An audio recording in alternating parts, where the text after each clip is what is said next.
রাজনীতির নামে অরাজকতা হলে বসে থাকবে না জনগণ। চাঁদপুরের জনসভায় প্রধানমন্ত্রী খাল পুনঃখনন সহ একগুচ্ছ কর্মসূচি উদ্বোধন, কুমিল্লা বিভাগের আশ্বাস।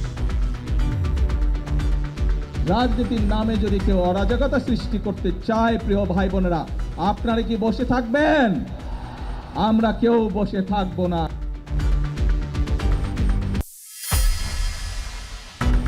বিমান বাংলাদেশের পাইলট নিয়োগে অনিয়ম মিললেও এখনো বহাল অভিযুক্তরা। ঘটনা খতিয়ে দেখতে ভুক্তভোগীদের আশ্বাস বিমান প্রতিমন্ত্রী। আমরা এটা যাচাই বাছাই করে দেখব, যদি কোনো সত্যিকার অর্থে তারা ভুক্তভোগী হয়ে থাকে তাদের সমস্যাগুলি সমাধান করব।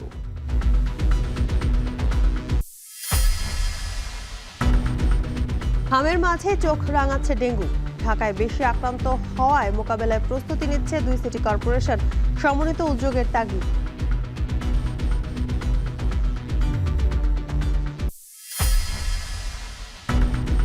সারা দেশে জমে উঠছে কোরবানির পশুর হাট। এবছর গরুর দাম বাড়তির অভিযোগ ক্রেতাদের। গোখাদ্যের দাম বাড়ায় বাজার চড়া, দাবি খামারিদের।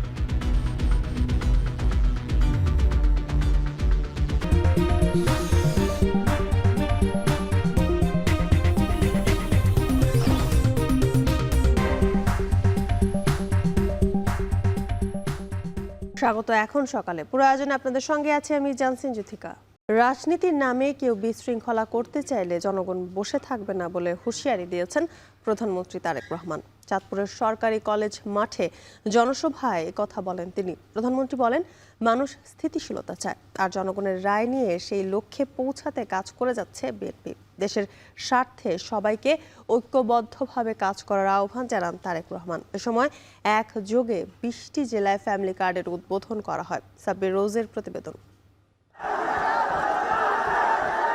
চাঁদপুরের সরকারি কলেজ মাঠে পড়ন্ত বেলায় বিপুল জনসমাগম। বিকেল 5:30টায় কানায় কানায় পূর্ণ জনসভাস্থলে আসেন প্রধানমন্ত্রী তারেক রহমান। উদ্বোধন করেন সরকারের ফ্যামিলি কার্ড প্রকল্পের 2য় পর্বের কার্যক্রম। এ সময় 10 জন নারীর হাতে ফ্যামিলি কার্ড তুলে দেন তিনি। বক্তব্যে প্রধানমন্ত্রী বলেন, নতুন প্রজন্মকে সঠিকভাবে গড়ে তুলতে এবার শিক্ষার উপরে সবচেয়ে বড় বাজেট রাখা হয়েছে। বলেন, বাজেটের পর অধিকাংশ পরিবারকে ফ্যামিলি কার্ড দেওয়া হবে। আমরা এই বাজেটে, আগামী যে বাজেট সেই বাজেটে আমরা শিক্ষার উপরে সবচেয়ে বেশি বরাদ্দ রেখেছি, যাতে করে আমরা যেমন স্কুল কলেজ তৈরি করতে পারবো, নতুন নতুন যেখানে যেখানে প্রয়োজন। এই ফ্যামিলি কার্ডের কথাই বলুন, এই কৃষক কার্ডের কথাই বলুন, খাল কর্মসূচির কথাই বলুন, ইপিজেড এর কথাই বলুন, এই টেকনিক্যাল কলেজের কথাই বলুন, এই সকল যদি আমরা বাস্তবায়ন করতে পারি, তাহলে ধীরে ধীরে এই দেশের মানুষের ভাগ্য পরিবর্তন করতে সম্ভব হবে। প্রধানমন্ত্রী বলেন, একটি মহল নানাভাবে বিতর্কের সৃষ্টি করছে। রাজনীতির নামে অরাজকতা হলে জনগণ বসে থাকবে না বলেও হুঁশিয়ারি দেন প্রধানমন্ত্রী। দেশের মানুষ চায় স্থিতিশীলতা, দেশের মানুষ চায় দেশের শান্তি। কিছু মানুষ, একটি মহল বিভিন্ন বিতর্কের সৃষ্টি করছে।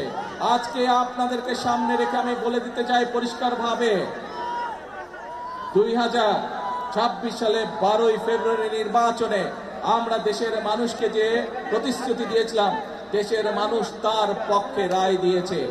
কাজে আমরা দেশের মানুষকে সাথে নিয়ে সেই সকল প্রতিশ্রুতি বাস্তবায়নের কাজে হাত দিচ্ছে। কারণ এই সকল প্রতিশ্রুতি ইনশাআল্লাহ পর্যায়ক্রমিকভাবে যদি আমরা বাস্তবায়ন করতে পারি, দেশের মানুষের ভাগ্যের পরিবর্তন হবে।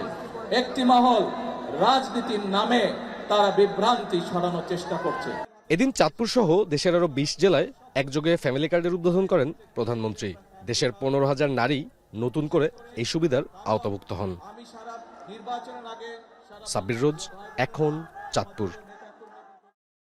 একদিকে স্বজনপ্রীতি ও অযোগ্য পাইলট নিয়োগের অভিযোগ, অন্যদিকে আদালতের নির্দেশও বাস্তবায়ন হয়নি বছরের পর বছর। রাষ্ট্রীয় সংস্থা বিমানের 2018 সালের পাইলট নিয়োগ নিয়ে এখন টেলিভিশনের কাছে এসেছে গুরুত্বপূর্ণ নথি। এতে উঠে এসেছে চাঞ্চল্যকর সব তথ্য। তদন্তে অনিয়মের প্রমাণ মিললেও এখনও বহাল অভিযুক্ত পাইলটরা। তবে এ বিষয়ে ভুক্তভোগী পাইলটদের আশ্বাস দিয়েছেন বিমান ও পর্যটন প্রতিমন্ত্রী। আব্দুল লতিফের ক্যামেরায় দেখুন তানজিলা খান মিমের প্রতিবেদন। Bangladesh 202 airborne 43 visibility 2200 metres. যোগ্যতাও হয় না, আবার পরীক্ষায় পাস করেনি, ওদেরকে ম্যানিপুলেট করে করা হয়েছে। না বিমান তো মামলা করে নাই, আর বিমান তো বলেও নাই যে এখানে দুর্নীতি হয়েছে। সবগুলি দেখে কিন্তু আমরা স্বচ্ছভাবে এই বিষয়গুলি তদন্ত করে সিদ্ধান্ত দিচ্ছি। 2018 সালের B737 ও -8 বিমানের পাইলট সংকট নিরসনে নিয়োগ বিজ্ঞপ্তি প্রকাশ করে বিমান বাংলাদেশ এয়ারলাইন্স। কিন্তু এই নিয়োগের আপত্তি জানিয়ে বিমানের পাইলটদের সংগঠন বাপা শিক্ষাগত যোগ্যতা শিথিল করতে চিঠি পাঠায় বিমানের কাছে, যাতে বাপা নিজেই বাংলা মিডিয়ামের বি গ্রেড ও ইংলিশ মিডিয়ামের ডি গ্রেডকে সমমানের তুলনা করে বৈধতা দেওয়ার চেষ্টা করে। ধারণা করা হয় বাংলাদেশ শিক্ষা বোর্ডকে ডিঙিয়ে বাবার এই চিঠির পেছনে ছিল স্বজনপ্রীতি ও অযোগ্য প্রার্থীদের নিয়োগ নিশ্চিত করা। অভিযোগ উঠে প্রাথমিক বিজ্ঞপ্তিতে আবেদনই সে সময় করতে পারতেন না তৎকালীন বিমানের এমডি মোসাদ্দেক আহমেদের ভাতিজা মুক্তাদির, সাবেক এমপি শাহেদা দীপ্তির মেয়ে মেহজাবিন মন্দিরা ও বিমানের প্রভাবশালী ক্যাপ্টেন রফিকের ছেলে জুনায়েদ সহ বর্তমানে বিমানে কর্মরত থাকা অন্তত 13 জন পাইলট। এই অভিযোগের প্রেক্ষিতে তদন্ত কমিটি গঠন করে তদন্ত রিপোর্ট প্রকাশ করে বেসামরিক বিমান পরিবহন ও পর্যটন মন্ত্রণালয়, যাতে উঠে আসে স্বজনপ্রীতির মাধ্যমে শিক্ষাগত যোগ্যতা শিথিল ও বিমানের অপারেশনস ম্যানুয়ালে উল্লেখিত পরীক্ষা পদ্ধতি অনুসরণ না করেই পাইলটের মতো স্পর্শকাতর পদে নিয়োগ পেয়েছেন অযোগ্য ব্যক্তিরা। এ নিয়ে দুদকের উচ্চতর তদন্তে অভিযোগের সত্যতা মিললে তৎকালীন বিমানের এমডি মোসাদ্দেক আহমেদ সহ বিমানের 4 শীর্ষ কর্মকর্তার বিরুদ্ধে ফৌজদারি মামলা দায়ের ও তাদের চাকরিচ্যুত করা হলেও এখনও বিমানে বহাল তবিয়তেই রয়েছেন নিয়োগকৃত পাইলটরা। তদন্ত রিপোর্টে উঠে আসা অন্তত 5 যোগ্য পাইলটের সঙ্গে যোগাযোগের চেষ্টা করে এখন টেলিভিশন। তারা জানান বিগত 8 বছরে বহুবার বিমানের দ্বারস্থ হলেও কোনো সমাধানই মেলেনি। মিনিস্ট্রি ইটসেলফ অ্যান্ড দুর্নীতি দমন কমিশন দুদক এই নিয়োগটাতে ওনারা দুইটা বডি সেপারেটলি একটা ইনভেস্টিগেশন করেছেন। সেপারেটলি ইনভেস্টিগেশন করার পরে এই দুই বডি এই নিয়োগের ব্যাপারে কিছু গাফিলতি প্রমাণ পেয়েছে। যারা জড়িত ছিলেন, যারা ইভেন এখানে অ্যাপ্লাই করার মতো অবস্থায় যাদের যোগ্যতা ছিল না, তারা দিব্যি এখন পর্যন্ত বাংলাদেশ বিমানে সার্ভ করছে। যে নাম্বারটা বিমান দিয়েছে ওটার 75% আর ভাইভার 25% করলে দেখা যায় যে ওই লিস্ট করলে সেখানে আমরা চলে আসি। তার মানে আমরা আসলেই লিস্টে থাকতাম। যদি ম্যানুয়াল অনুসারে করা হতো, আমাদেরকে বাদ দেওয়ার জন্য জিনিসটা এইভাবে ম্যানিপুলেট করা হয়েছে। এই ঘটনায় হাইকোর্টে রিট দায়ের করলে নিয়োগ বঞ্চিত 2 জন পাইলটকে গত বছরের 21 জুলাই 30 কার্যদিবসে নিয়োগের নির্দেশ দেয় আদালত। তবে 9 মাস অতিবাহিত হলেও আদালতের রায় বাস্তবায়ন করেনি বিমান কর্তৃপক্ষ। বিমান কর্তৃপক্ষ তাদের শুনানিতেও বলেছে এই ধরনের কাজ তারা আগেও করেছে এবং বারবার যদি এই ধরনের কর্মকাণ্ড চলতে থাকে তাহলে দেশের যোগ্য প্রার্থীরা সবসময় বঞ্চিত হবে। এ বিষয়ে বিস্তারিত জানতে চাইলে ক্যামেরার সামনে কথা বলতে অনিচ্ছা প্রকাশ করেন বিমানের জনসংযোগ কর্মকর্তা বশরা ইসলাম। বাপা থেকে আবার বিমানকে আচ্ছা, এটা কথা বলতেছে, এটা নিয়ে আমি ক্যামেরার সামনে কথা বলবো না।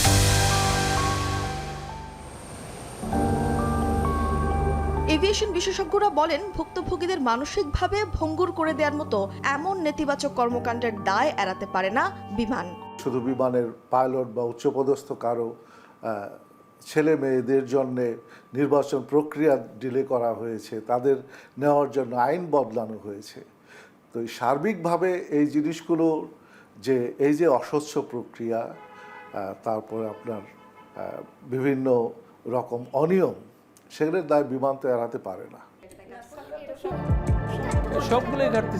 তবে এখন টেলিভিশনের কাছ থেকে সংশ্লিষ্ট বিষয়ে অবগত হওয়ার পর ভুক্তভোগীদের এই ঘটনা খতিয়ে দেখার আশ্বাস দেন বেসামরিক বিমান পরিবহন ও পর্যটন মন্ত্রণালয়ের প্রতিমন্ত্রী এম রশিদুজ্জামান মিল্লাত। ওই সময় সবকিছু অনিয়মের মধ্যে চলছে। আমরা এখনো সমস্ত ফাইলগুলো দেখতেছি, কোনো রকমের দুর্নীতি টলারেট করা হবে না এবং বিগত দিনে যেগুলি হয়েছে সেগুলি তদন্ত সাপেক্ষে যে শাস্তিমূলক ব্যবস্থা নেওয়া দরকার সেগুলি করতে বলেছেন। আমি আশ্বাস দিতে চাই, ভুক্তভোগী পাইলট যারা আছে তারা যদি আমাদের সঙ্গে যোগাযোগ করে তাদের লিখিত বক্তব্যগুলি আমাদের কাছে পেশ করে আমরা এটা যাচাই বাছাই করে দেখব, যদি কোনো সত্যিকার অর্থে তারা ভুক্তভোগী হয়ে থাকে তাদের সমস্যাগুলি সমাধান করব। বিমানের স্বজনপ্রীতির অভিযোগ নতুন কিছু নয়, তবে দিনের পর দিন তাদের স্বেচ্ছাচারিতা কিংবা পরোয়া না করার মনোভাব ঝুঁকিতে ফেলছে আকাশপথের অসংখ্য যাত্রীদের। নষ্ট হচ্ছে আন্তর্জাতিক ভাবমূর্তিও। কবে এই খাতে অনিয়ম বন্ধে সুনজর দেবে সরকার, অপেক্ষায় ভুক্তভোগীরা। তানজিলা খান মিম, এখন, ঢাকা। বর্ষার আগেই বাড়ছে ডেঙ্গু। চলতি বছর আক্রান্ত ২৯০০, মৃত্যু হয়েছে ৫ জনের। বেশি আক্রান্ত ঢাকা বিভাগে। বিশেষজ্ঞরা বলছেন, হামের মতো ডেঙ্গু যেন বৃদ্ধি না পায়, সেজন্য সরকার ও সিটিগুলোকে সমন্বিত উদ্যোগ নিতে হবে। এদিকে দক্ষিণ সিটি মশা নিয়ন্ত্রণ ও স্বাস্থ্য খাতে ৫৭,৪৪,০০,০০০ টাকা বরাদ্দ রেখেছে। উত্তর সিটি বরাদ্দ রেখেছে প্রায় ১৮৭,৭৫,০০,০০০ টাকা। দক্ষিণ সিটি প্রশাসক বলছে, লার্ভা চিহ্নিত ৭৫টি ওয়ার্ডে জরিপ টিম করা হয়েছে। আর ঈদের পর সপ্তাহে ৩ দিন মশার ফগিং কার্যক্রম চলবে উত্তর সিটিতে। ফেরদৌস রহমানের প্রতিবেদন।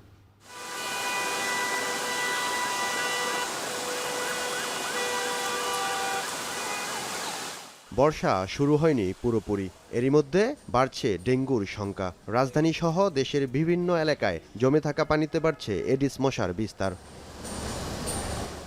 স্বাস্থ্য অধিদপ্তরের তথ্য অনুযায়ী চলতি বছর এখন পর্যন্ত ডেঙ্গু আক্রান্তের সংখ্যা দাঁড়িয়েছে প্রায় ২,৯০০ জনে।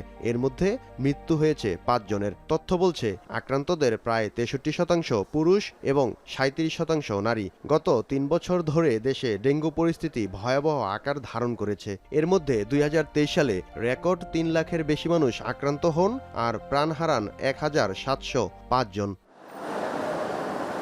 আক্রান্তরা বলছেন, সরকারের পাশাপাশি নাগরিক সচেতনতা তৈরি না হলে ডেঙ্গু মোকাবিলা সম্ভব নয়। সাধারণ জনগণ হিসেবে, সচেতন জনগণ হিসেবে আমাদেরও দায়িত্ব আমাদের চারপাশ, আমাদের পরিবেশ পরিষ্কার পরিচ্ছন্ন রাখা। প্রথমত জ্বর আসছে, আবার আমরা ডাক্তার ডেকে ওষুধ খাওয়াচ্ছি, ভাবছি ভালো হয়ে যাইব। মাঝখানে 2 দিন গ্যাপ গেল, আবার জ্বর গেল না, আবার পরীক্ষাতে ধরা পড়লো। এ অবস্থায় এবার আগে ভাগেই মাঠে নেমেছে রাজধানীর 2 সিটি কর্পোরেশন। দক্ষিণে জনসচেতনতামূলক প্রচারণার পাশাপাশি মশার লার্ভা চিহ্নিত করতে ৭৫টি ওয়ার্ডেই করা হয়েছে জরিপ টিম। পাশাপাশি কেনা হচ্ছে নতুন ফগিং মেশিন।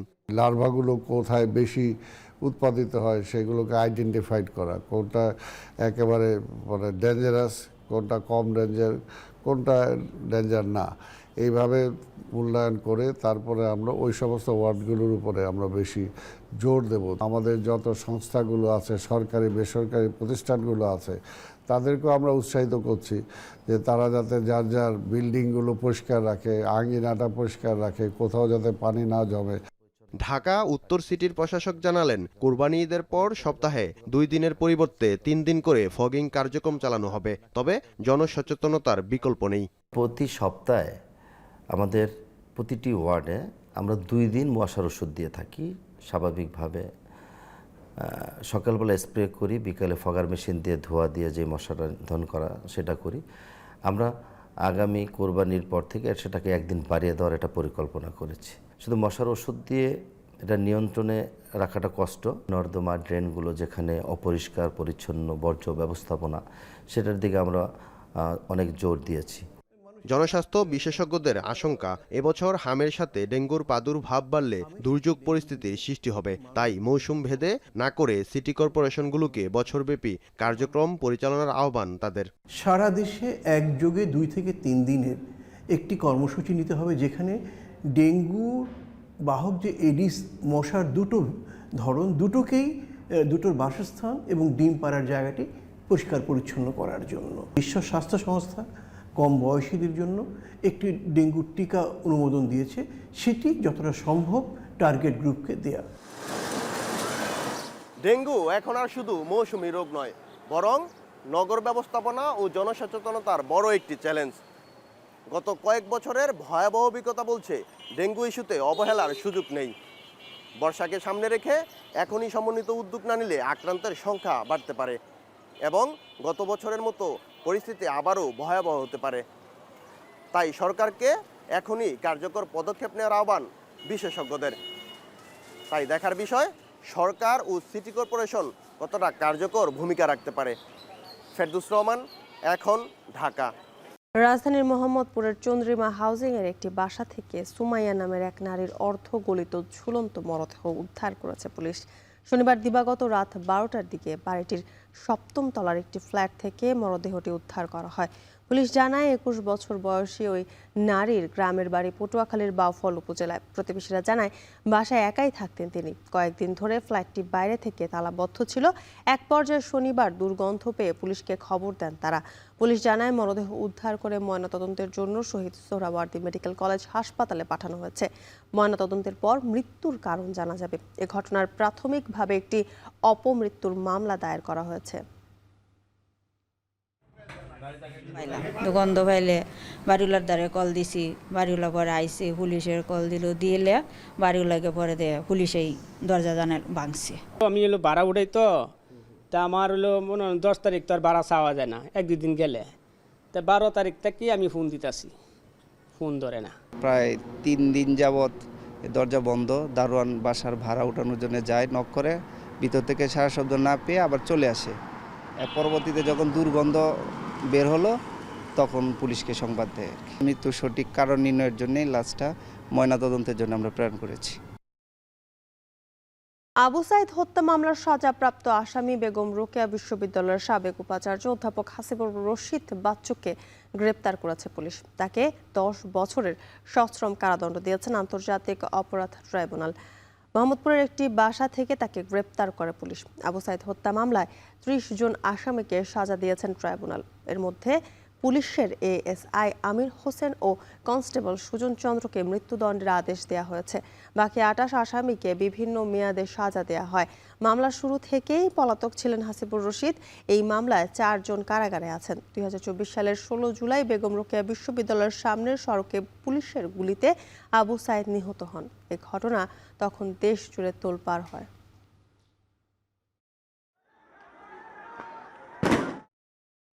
লালমনিরহাটের পাটগ্রাম সীমান্ত দিয়ে অবৈধভাবে বাংলাদেশ প্রবেশের সময় সাবেক পররাষ্ট্র মন্ত্রণালয়ের মহাপরিচালক ও সিআরআইয়ের সাবেক নির্বাহী পরিচালক সাব্বির বিন শামসকে আটক করেছে পুলিশ। শনিবার দুপুরে উপজেলায় দহগ্রাম সীমান্ত এলাকা থেকে স্থানীয়দের সহায়তা তাকে আটক করে পুলিশ। এ সময় তার কাছ থেকে 2টি কূটনৈতিক পাসপোর্ট সহ মোট 7টি পাসপোর্ট উদ্ধার করা হয়। পুলিশ জানায় আওয়ামী লীগ সরকারের সময় সিআরআইয়ের নির্বাহী পরিচালক হিসেবে দায়িত্ব পালন করা সাব্বির বিন শামস পরবর্তীতে পররাষ্ট্র মন্ত্রণালয়ের ডিজি এবং বাংলাদেশ হাই কমিশন লন্ডনে মিনিস্টার পদেও দায়িত্ব পালন করেন। তার বিরুদ্ধে দুর্নীতি দমন কমিশনের মামলা রয়েছে বলেও জানিয়েছে পুলিশ।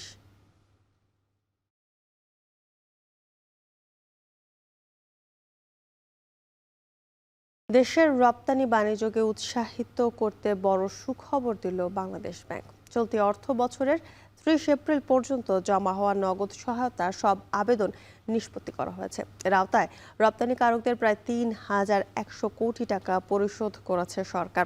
দেশের অর্থনীতির প্রধান চালিকা শক্তির রপ্তানি খাতকে আরও গতিশীল করতে এই বিশাল অঙ্কের নগদ সহায়তা দেওয়া হয়েছে।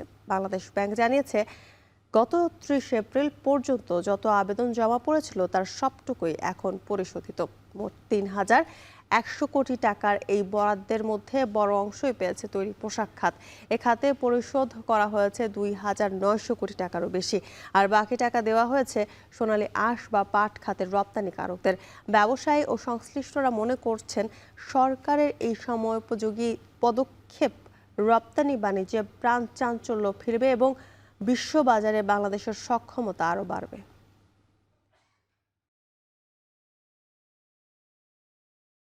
ঈদুল আজহা উপলক্ষে বরিশালে জমে উঠেছে কোরবানির পশুর হাট। ধীরে ধীরে বাড়ছে পশু সরবরাহ ও ক্রেতা উপস্থিতি।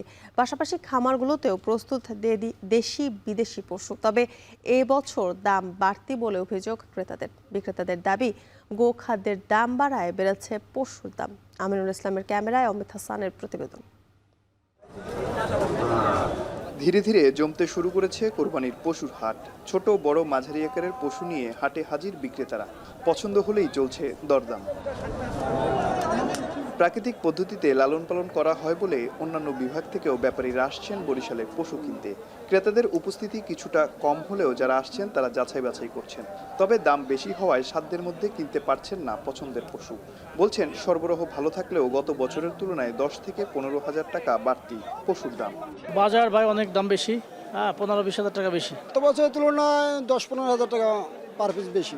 ভালো আছে আর এদিকের গরু খাদ্য খাবা না, কোনো মেডিসিন নাই। এই গরু ভালো গরু ওইদিকে আমগুলো বিক্রি হয় ভালো। ঈদকে সামনে রেখে হাটগুলোতে নয় খামারেও প্রস্তুত করা হচ্ছে কোরবানির পশু। 70,000 টাকা থেকে 6 লাখ টাকা দামের পশু রয়েছে এসব খামারে। এদিকে দামের বিষয়টি স্বীকার করেই ব্যবসায়ীরা বলেন, গত বছরের তুলনায় গোখাদ্যের দাম প্রকারভেদে কেজিতে প্রায় 20 থেকে 30 টাকা পর্যন্ত বেড়েছে, যার কারণে দাম কিছুটা বেশি। তবে হাটে ক্রেতা সমাগম কম বলে বেচাকেনাও কম বলছেন বিক্রেতারা। গরু কম হচ্ছে, কাস্টমার আছে, গরু একটু বাড়তি, কোনোটা 5,000 হয়, কোনোটা আবার 5,000 চলে যায়। এই অবস্থা আমরা আছি এখন। খাদ্য খাবার বেশি করতে কি আপনার একটু বাজার গরুর দাম একটু বাড়তি। বরিশাল বিভাগে গত বছরের তুলনায় এবছর পশুর চাহিদা বেড়েছে। তবে চাহিদার তুলনায় বেশি পশু প্রস্তুত রাখা হয়েছে বলে জানিয়েছে প্রাণী সম্পদ অধিদপ্তর। এছাড়া পশু মোটাতাজাকরণে কেউ যাতে অসৎ পন্থা অবলম্বন করতে না পারে সে ব্যাপারেও নজরদারি করা হচ্ছে বলে জানান প্রাণী সম্পদ অধিদপ্তরের এই কর্মকর্তা। ক্ষতিকারক দ্রব্য এলাকায় ব্যবহৃত হয় না এবং আমাদের এটা তদারকিতে আছে। আমরা খামারিদের উদ্বুদ্ধ করি যাতে এই সমস্ত ঔষধ ব্যবহার না করে এবং আমাদের যারা ঔষধ বিক্রেতা তাদের আমাদের তদারকির মধ্যে আছে, যারা এটা কোনো রেজিস্টার্ড ভেটেরিনারি ডাক্তারের প্রেসক্রিপশন ছাড়া তারা যেন এটা বিক্রয় না করে। প্রাণী সম্পদ অধিদপ্তরের তথ্য মতে বরিশাল বিভাগে এবছর পশুর চাহিদা 4,783,টি। চাহিদার তুলনায় 67,662টি পশু উদ্বৃত্ত রয়েছে। আর জেলায় চাহিদা রয়েছে 1,26,579টি আর উদ্বৃত্ত রয়েছে 2,465টি পশু। অমিত হাসান, এখন বরিশাল। ফেনীর বাজারে সব ধরনের সবজির সরবরাহ কমেছে, এতে বেশিরভাগ সবজির দাম কিছুটা বেড়েছে। এতে বিপাকে পড়াচ্ছেন সাধারণ ক্রেতারা। এ বিষয়ে জানাতে শহরের সুলতান মাহমুদ পৌর হকার্স মার্কেট থেকে যুক্ত হচ্ছেন সহকর্মী সোলাইমান ডালিম। হঠাৎ করে সবজির সরবরাহ কমে যাওয়ার কারণ কি বলছেন বিক্রেতারা? যদিকা সবজির বাজারে যে পরিস্থিতি সেটি আমরা গত সপ্তাহে এসেছি, এই সপ্তাহে এসে যেটি দেখছি যে গত সপ্তাহের ব্যবধানে আজকের যে বাজার, এই বাজারে প্রত্যেক সবজি কিন্তু কেজিতে 12 থেকে 15 টাকা বেড়েছে। সবজির বাজারের যে পরিস্থিতি সেটির উত্তরণ কিন্তু গত সপ্তাহ থেকে এই সপ্তাহে হয়নি।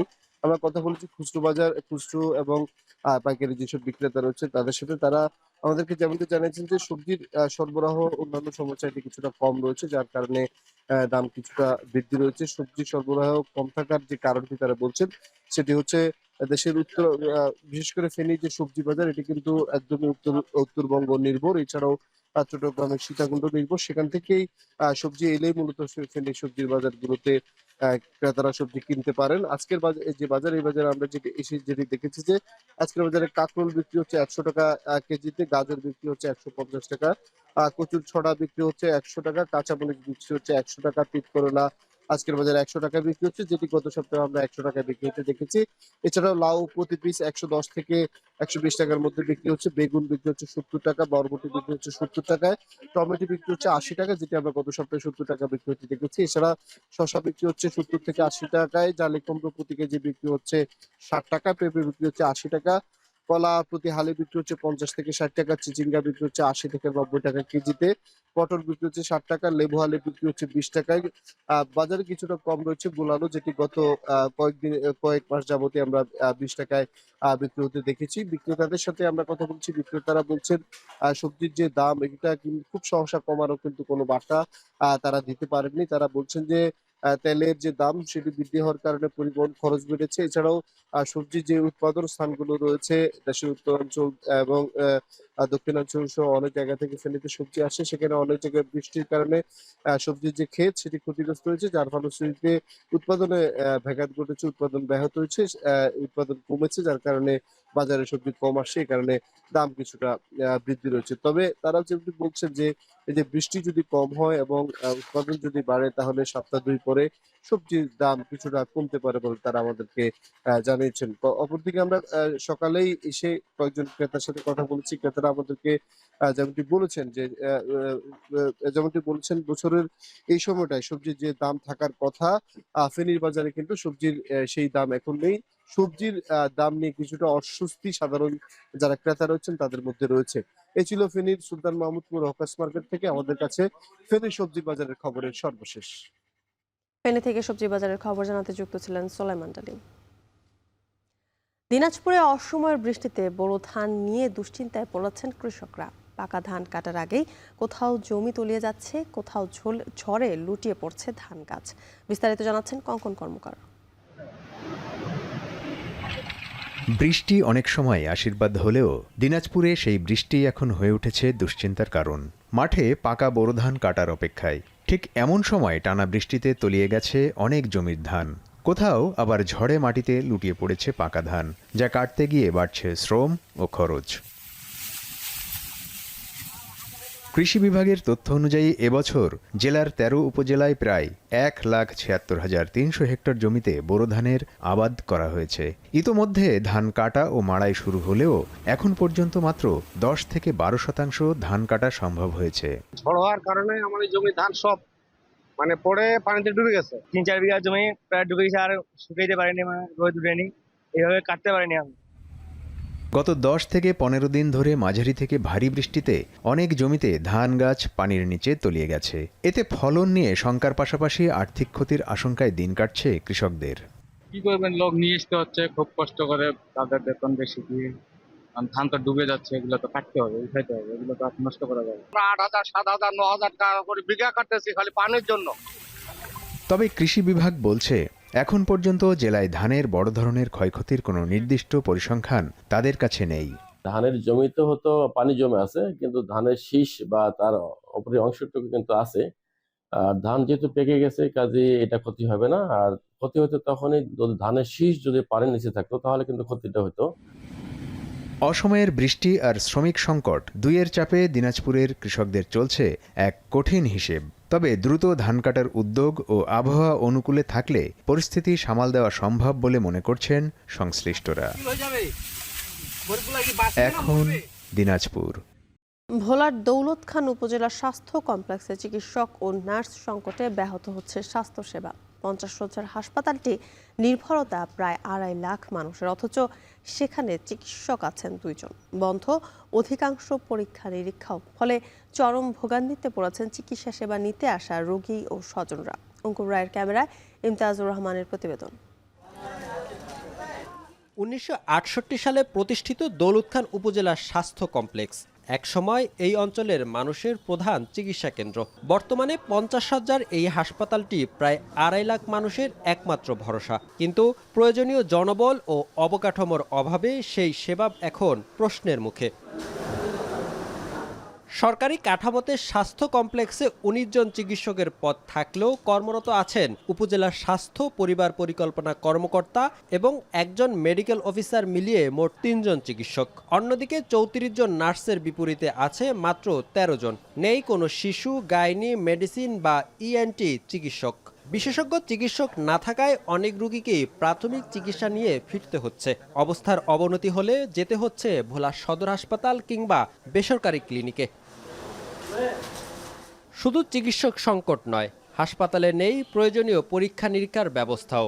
এক্স-রে, আলট্রাসোনোগ্রাম সহ বিশেষায়িত পরীক্ষা নিরীক্ষা করতে রোগীদের যেতে হয় বাইরে ডায়াগনস্টিক সেন্টারে।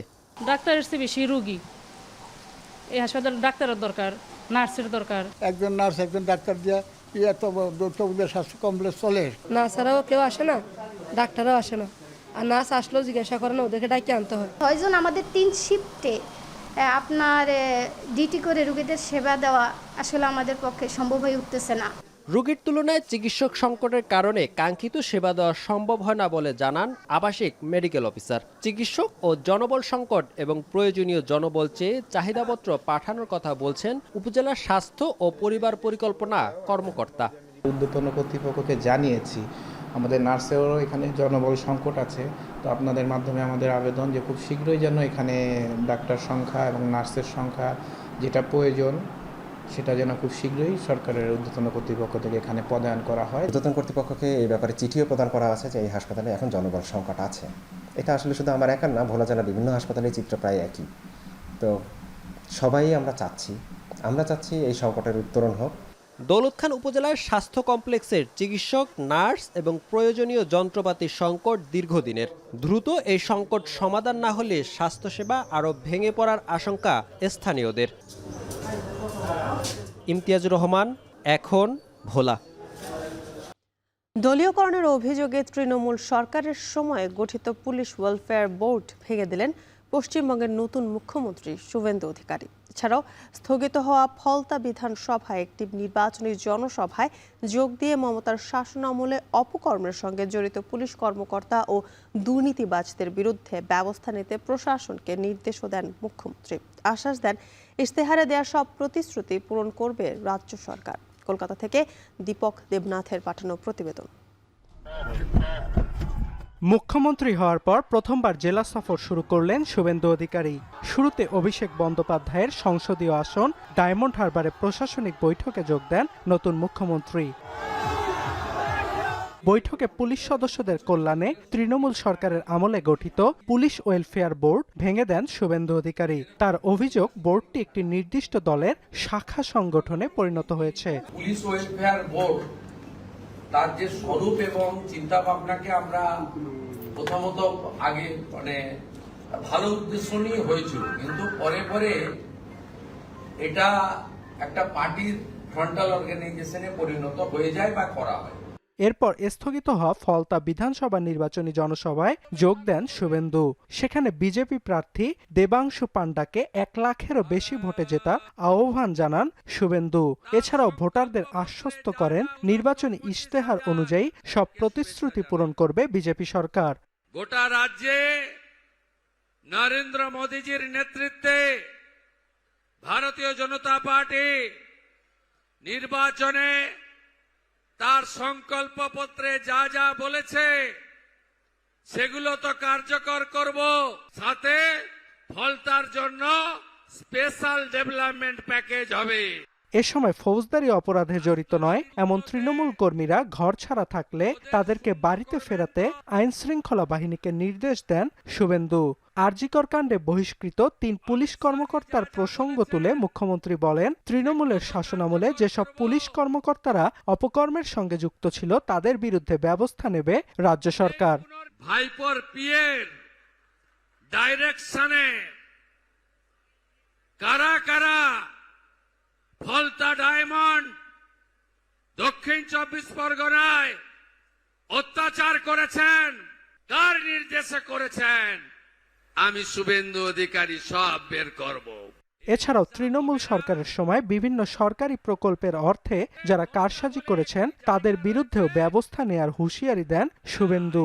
প্রধানমন্ত্রী আবাসের বাড়ি, আমফানের টাকা, পিএম কিষাণ সম্মান নিধি, কৃষক বন্ধু, বার্ধক্য ভাতা, একটা যদি ডকুমেন্ট থাকে কমপ্লেন নেবেন আর ওই পঞ্চু বাবুকে ধরে সোজা জেলের ভেতর ঢোকাবেন। গেল 29 এপ্রিল শেষ দফার ভোটে কারচুপি ও বিশৃঙ্খলার অভিযোগে ফলতা বিধানসভা আসনটিতে ফের নির্বাচনের ঘোষণা দেয় নির্বাচন কমিশন। 21 মে আসনটিতে ভোট অনুষ্ঠিত হবে। 24 মে ভোট গণনা শেষে ঘোষণা করা হবে ফলাফল। এখন কলকাতা। 5 মাস পর নতুন করে প্রাণঘাতী ভাইরাস ইবোলা সংক্রমণে গণপ্রজাতন্ত্রী কঙ্গোতে মারা গেছেন অন্তত 80 জন।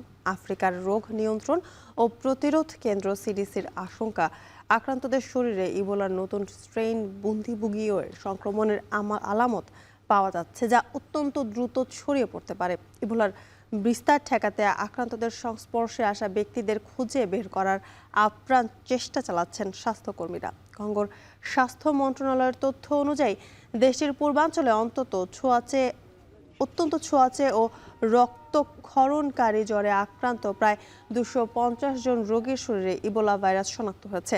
পার্শ্ববর্তী দেশ উগান্ডাতেও একজনের মৃত্যুর খবর পাওয়া গেছে। আশেপাশের অন্যান্য দেশে ভাইরাস ছড়িয়ে পড়ার তীব্র আশঙ্কা সৃষ্টি হচ্ছে।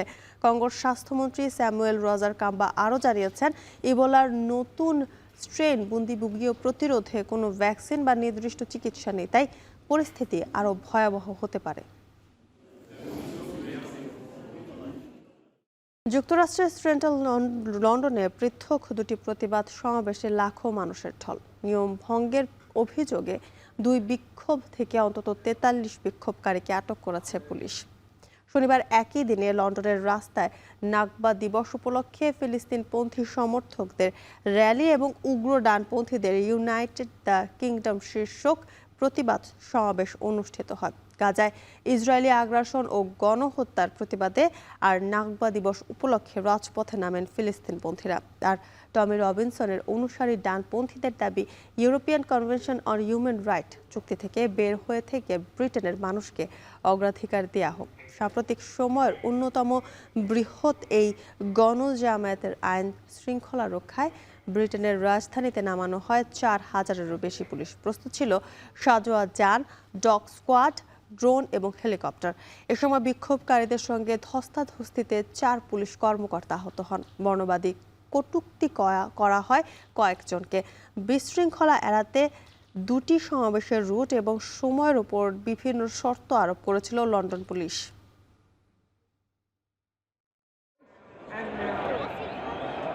কোচ নিয়োগে কালক্ষেপণ নিয়ে সাবেক ফুটবলারদের মধ্যে রয়েছে মিশ্র প্রতিক্রিয়া। জাতীয় দলের সাবেক অধিনায়ক জাহিদ হাসান এমিলি মনে করেন, সময় নিয়ে ভালো মন্দ দুটোই হতে পারে। তবে সাবেক অধিনায়ক শেখ আসলাম এ বিষয়টিকে ব্যাখ্যা করেছেন বাফুফের অপেশাদার আচরণ হিসেবে। রেজাউল করিমের প্রতিবেদন। নতুন কোচ নিয়োগ নিয়ে তুমুল আলোচনা চলছে ফুটবল অঙ্গনে। এর মধ্যে নিয়োগ প্রক্রিয়া 2 দফা পিছিয়েছে, যা নিয়ে অসন্তুষ্ট ফুটবল সংশ্লিষ্টরা। বাফুফের তরফ থেকে শুক্রবার জানানো হয় 2-1 দিনের মধ্যেই নতুন কোচের নাম প্রকাশ করা হবে, কিন্তু সময়ক্ষেপণে শর্ট লিস্টে থাকা কোচরা হারাচ্ছেন আগ্রহ। রোজারিও মিকেল সরে যাওয়ার পর ক্রিস কোলম্যানকে পাওয়া নিয়েও তৈরি হয়েছে জটিলতা। কোচ নিয়োগ দিতে বিলম্বের ভালো মন্দের দুদিক নিয়েই কথা বলেছেন জাতীয় দলের সাবেক অধিনায়ক জাহিদ হাসান এমিলি। একজন কোচ নিয়োগ দিতে গেলে কিন্তু আসলে অনেক ব্যারিগেড থাকে, সো সেই ব্যারিগেডগুলি ফুলফিল করতে গেলে কিছুটা সময় লাগবে, যেটা টু বি অনেস্ট। তো সেইখান থেকে আমি বলবো যে সেই সময়টা হয়তো তারা নিচ্ছে। আমার কাছে যেটা সবথেকে গুরুত্বপূর্ণ যেটা হলো যে আপনি এই অ্যাসাইনমেন্টগুলি ধরতে গিয়ে ভালো কোচকে আপনার হাতছাড়া করেন না, আবার এর ভিতর থেকেও আপনি আবার বেশি সময় নিতে গিয়েও যেন ওই কোচের আবার অন্য কোথাও এঙ্গেজমেন্ট না হয়ে যায়, সেটাও একটা দেখার বিষয়। সামনে ইউরোপের দল সান মেরিনোর বিপক্ষে বাংলাদেশের প্রীতি ম্যাচ রয়েছে। সাফের আসরও সময় বেশি না থাকায় আগে ভাগে কোচ নিয়োগ দেওয়া দরকার বলে মনে করেন সাবেক অধিনায়ক শেখ মোহাম্মদ আসলাম। দীর্ঘ সময় হাতে পেয়েও নতুন কোচ নিয়োগ দিতে না পারা বাফুফের অপেশাদারিত্ব বলেও মন্তব্য তার। একটু চ্যালেঞ্জিং তো অবশ্যই হবে, কারণ তাকে যত বেশি সময় দেওয়া যেত ডেফিনেটলি তার ভিতরে যে গুণাবলী ছিল সেটা হয়তো আমাদের প্লেয়ারদের ভিতর ট্রান্সপ্ল্যান্ট করতে পারতো। কিন্তু এই জায়গাটা আমাদের খামতি যে আমাদের যারা কোচিং স্টাফের জন্য যে কমিটিটা করে দেওয়া হয়েছে তারা অতি সত্বর এটা ডিসিশন নেওয়া উচিত। পেশাদারিত্ব থাকলে ওই দিনে ডেজ আপনারা এটা সিলেক্ট করে ফেলতে পারতেন। জানা গেছে রোববার কোচ নিয়োগ ইস্যুতে অর্থ মন্ত্রণালয়ের দ্বারস্থ হবেন ক্রীড়া প্রতিমন্ত্রী আমিনুল হক। প্রতিমন্ত্রীর মাধ্যমে কোচের বেতনের একটা অংশের নিশ্চয়তা চায় বাফুফে। সাড়া মিললে সামর্থ্যের মধ্যে সেরা কোচ নিয়োগ সম্ভব বলে মনে করে ফুটবল ফেডারেশন। রেজাউল করিম, এখন, ঢাকা। এই ছিল এখন সকালে। এখন টেলিভিশন ওয়েবসাইটে দেখতে ভিজিট করুন এখন.tv, এছাড়া ফেসবুকে দেখতে ভিজিট করুন facebook.com/tv.এখন এবং ইউটিউবে দেখতে ভিজিট করুন youtube.com/c/echontv।